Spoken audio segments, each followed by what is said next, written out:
My ex met up with me after I got over him randomly breaking up with me, after I attempted to end it all, after I met my current partner and had my baby, to tell me he did it for my sake.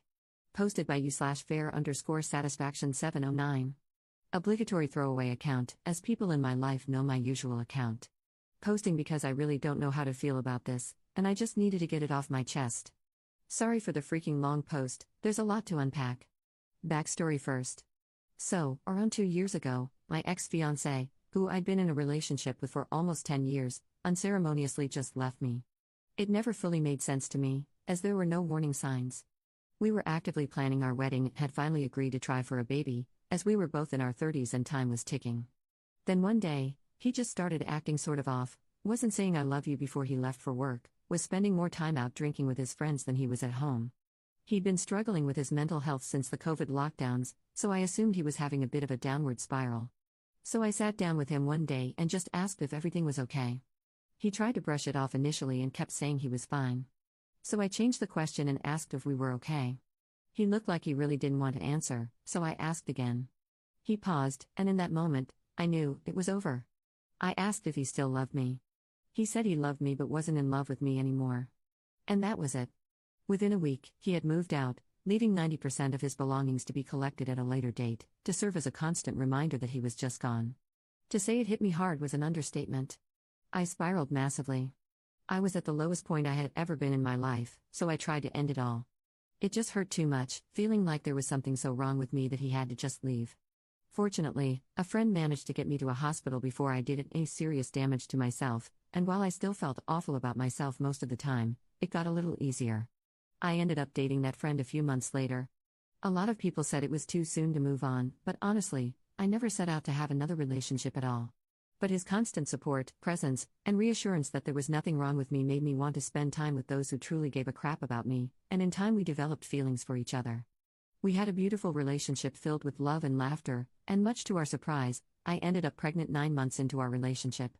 We decided to keep the baby, even though our relationship was still in its early stages, and 9 months later, our beautiful daughter was born.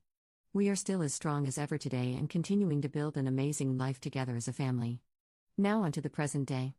I guess my ex has been reflecting on the past recently due to a lot of deaths in his family, and his mother, who I'm still close with today, reached out to ask whether I'd be willing to meet up with him, as he had something to get off his chest. She didn't know what he wanted to talk to me about, as it was something he could only discuss with me, but she said she would understand if I said no. I decided to think about it for a few days before I agreed to meet him at a local coffee shop. I got there early because, Mama needs her caffeine fix with these early morning wake-ups and night feeds. I was already sat down when he came in, and he gave me the saddest looking smile while I merely just nodded to him and motioned for him to sit down and get out whatever he needed to tell me. I was a little bit speechless at what he had to say. He said that when we started trying for a baby and nothing was happening, even though we were closely tracking my ovulation cycle and testing every day for that sweet spot, he realized something wasn't right. So he secretly took a day off work to see a fertility doctor.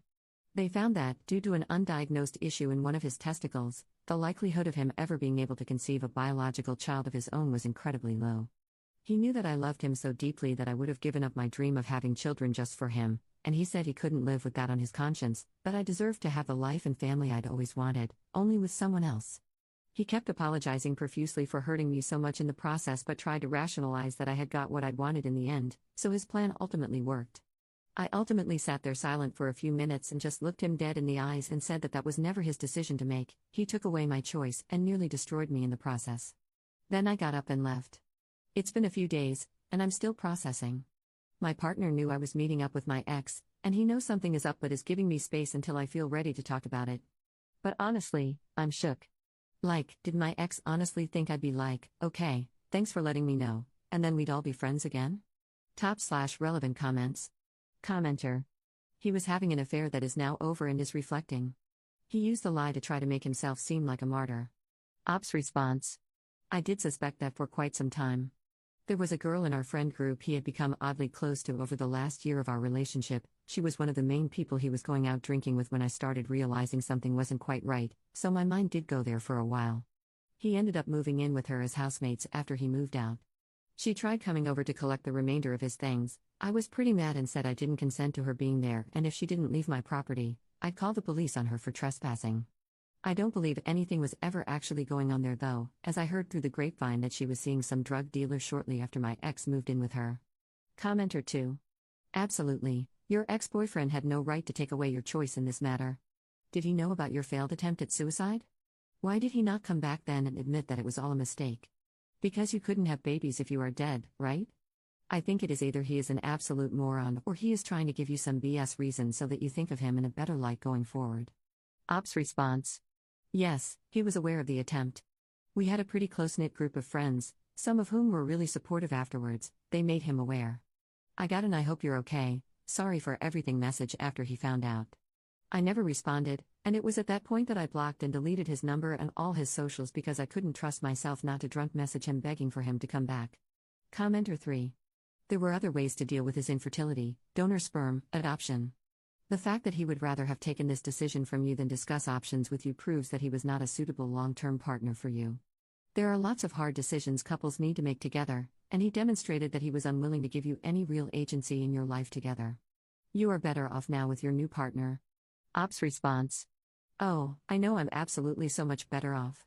My current partner is pretty much the opposite of my ex, which was why it was such a surprise that I developed feelings for him. He's extremely different from my usual type, but he's such a good egg. We had a chance to talk about everything late last night. Our daughter is going through a bit of a sleep regression, so late nights are pretty common for us at the minute, and he was super empathetic and equally as pissed. I got my first period since having the baby this morning, and he ran me a bath and told me to go sulk for as long as I need to, bless him. Update 5 days later. First off, thank you all for your lovely comments and messages of support. I was not expecting my post to blow up like it did. So I wasn't really expecting to make an update to my previous post, and definitely not this soon, but boy, does it get interesting. Of course, I plan to leave this situation alone at this point and completely put it behind me. However, my former mother-in-law reached out to me, as I hadn't spoken to her in a few days, which is quite unlike me. A few people mentioned in the comments that I should cut her off as well as the ex, but this woman was like a mother to me for almost 10 years. When I was going through difficulties with my own family, this woman opened her home to me and gave me a safe place to stay if I needed it. She has been more of a parent to me than my own parents and basically adopted me as the daughter she had always wanted. So when I say we are incredibly close, I genuinely mean it. Regardless of anything that's happened with her son, we have a really strong relationship outside of that. We typically have a good catch-up once a week and message in between. Nothing I say to her gets passed on to her son, from what I can gather. The trickles of information he gets are through the grapevine of the group of friends we mutually share. So when she reached out to see if I was okay yesterday, I decided I'd pop over and catch up with her. Turns out he came clean to her when she asked exactly what had gone on, as she hadn't heard from me in a few days and was worried. She went absolutely ballistic at him and is currently not speaking to him at all. Then she told me something I did not know and something she assumed I'd known all along. It turns out that when he was born, he had undescended testicles. He had the surgery to correct it, but there was always going to be the chance that he would have fertility issues in adulthood. He was meant to go for checkups once he passed puberty to see whether there was any lasting damage, and he claimed to his mother that he had gone to these and everything was fine, but neither of us actually believed this. So the entire time we discussed having children, he knew there was a possibility that all he was shooting was blanks but neglected to actually let me know this, for 10 freaking years. Bear in mind we were probably having unprotected sex for 2 years of our relationship, not actively trying, but we had agreed that if something happened, we'd be happy about it. So I think when we were actively trying to have a baby and nothing was happening, it sort of gave him the mental tip-off that all was not well, and he finally decided to get that checkup he'd been putting off. I'm flabbergasted, guys. In regard to my partner and my relationship, we are absolutely fine. He's used to my sulky episodes, haha. I did eventually fill him in after a few days of being mildly annoyed, and he agreed that it was super screwed up and agreed with a lot of the comments that his timing for telling me all this was absolutely comical. We did suspect for a while that the real reason he decided to leave was cheating initially, because he'd gotten strangely close to one of the girls in our friend group, the majority of whom dropped me like hot garbage once we split. Turns out there's nothing going on there, but another little tidbit from my ex's mum that she found out also: guys, he's dating this girl's 60-year-old mother. Good lord, his life is a dumpster fire. I don't even think I'm mad anymore, just mildly amused. Absolutely done with that. Top/relevant comments. Commenter. Good thing he was shooting blanks, Op didn't even have to dodge the bullet.